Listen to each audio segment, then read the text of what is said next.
Una escritora que arrasó con éxito de la crítica y del público con su primera novela, El viento que arrasa.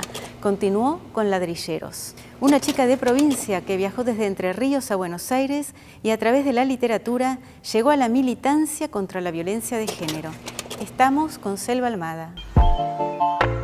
En tu último libro publicado, El desapego es una manera de querernos, se reúnen cuentos que estaban en Una chica de provincia. Retomás el género con el que te iniciaste, el cuento.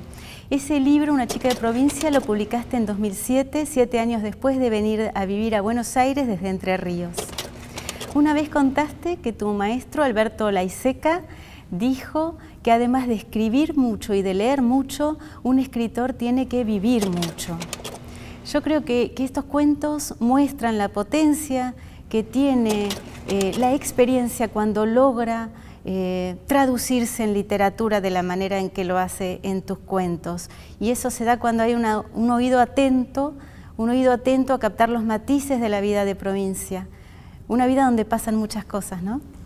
Sí, sí es cierto que empecé a escribir esos relatos, los publiqué poco después de venir a Buenos Aires, pero también empecé a escribirlos viviendo en Buenos Aires.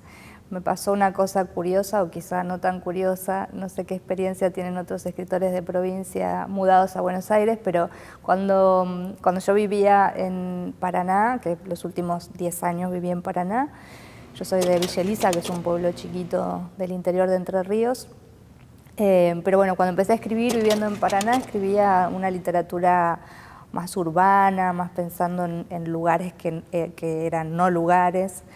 Y cuando me vine a vivir a Buenos Aires, no sé, fue como una vuelta a esas historias provincianas, a esos personajes y a esos lugares que había conocido muy bien, donde había vivido toda mi vida y que ahora a la distancia también los podía mirar desde otra perspectiva, me parece. Les encontraba un encanto que quizá cuando vivía allá no se lo veía. La narradora cuenta la historia de cuando era chica y tenía un vínculo muy especial con un pariente amigo, Niño Valor, y Niño Valor se muda, se va finalmente del pueblo, y entonces ella dice: en la mitad de mi infancia aprendí lo pequeño y tedioso que era el universo de las niñas. Sucede que se tiene que hacer amiga de una chica para no estar sola, y entonces, cuenta, me acomodé a sus gustos literarios. La colección completa de las novelas de Louisa May Alcott, ese veneno azucarado que enfermó gran parte de mi niñez y de muchas de nuestras niñeces, ¿no? Sí, en realidad, claro, porque teníamos justamente el que leíamos nosotras, porque ahora hace poco apareció la versión sin censura de Mujercitas, que no la leí, pero al parecer es una versión mucho más feminista. A nosotras nos llegaba esa edulcorada, y yo digo ahí en el libro ese veneno dulce, porque en realidad esas chicas, esos personajes que eran mujeres, niñas, digamos, eran tan buenas y tan abnegadas que yo siempre me sentía como la peor del mundo al lado de esos personajes. Entonces, por un lado, me apasionaban esas historias, que es verdad que descubrí ya bastante a los 9 o 10 años, cuando mi primo se vino a vivir a Buenos Aires, mi primo que es el personaje de Niño Valor en el libro, porque hasta esa época yo había tenido una infancia bastante más varonera, con mi primo, mi hermano varón, tengo un hermano mayor que yo que es varón, sus amigos, y así que entré un poco después al universo más femenino con esos libros.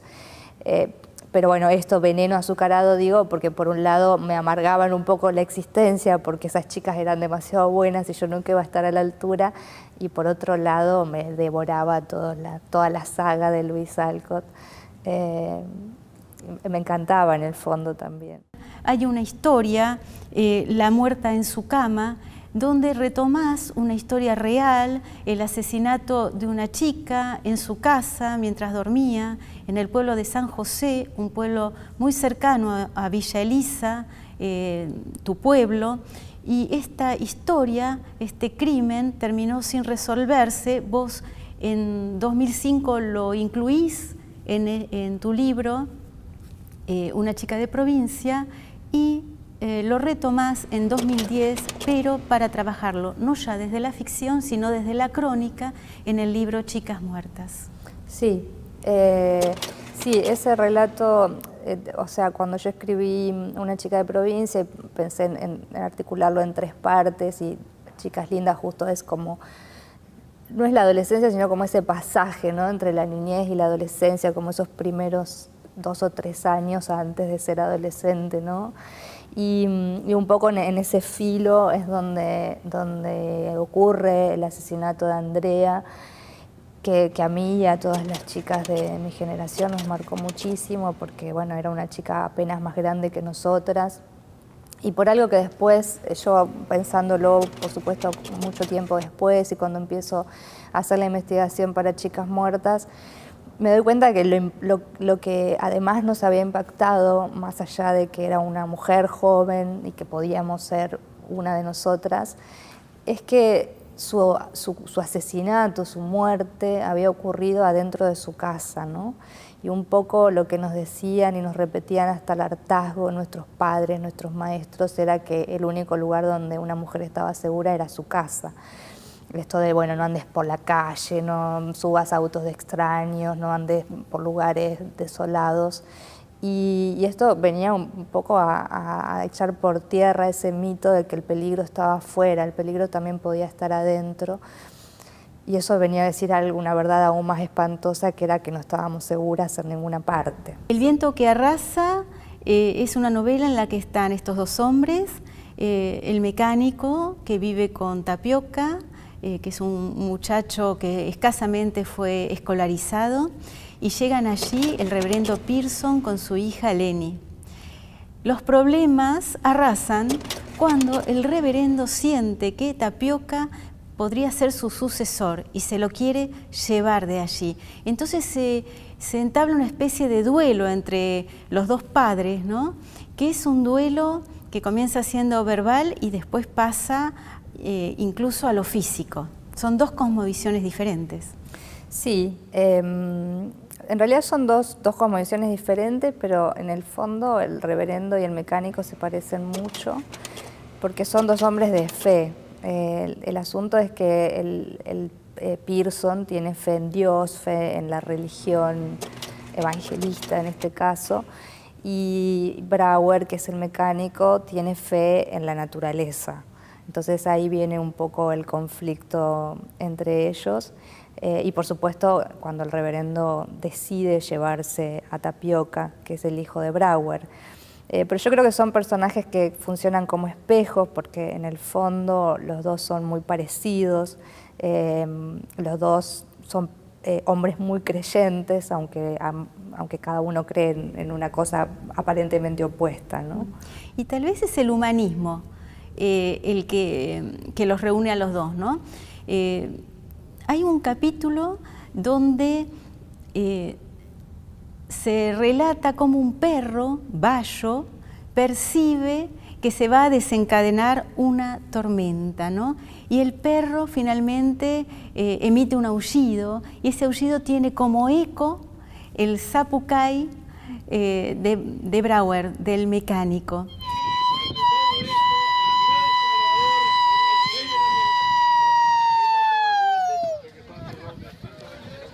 Otra vez aparece un zapucay, pero en tu libro Ladrilleros, también ambientado en el Chaco. ¿Por qué estos 2 libros están ambientados en el Chaco?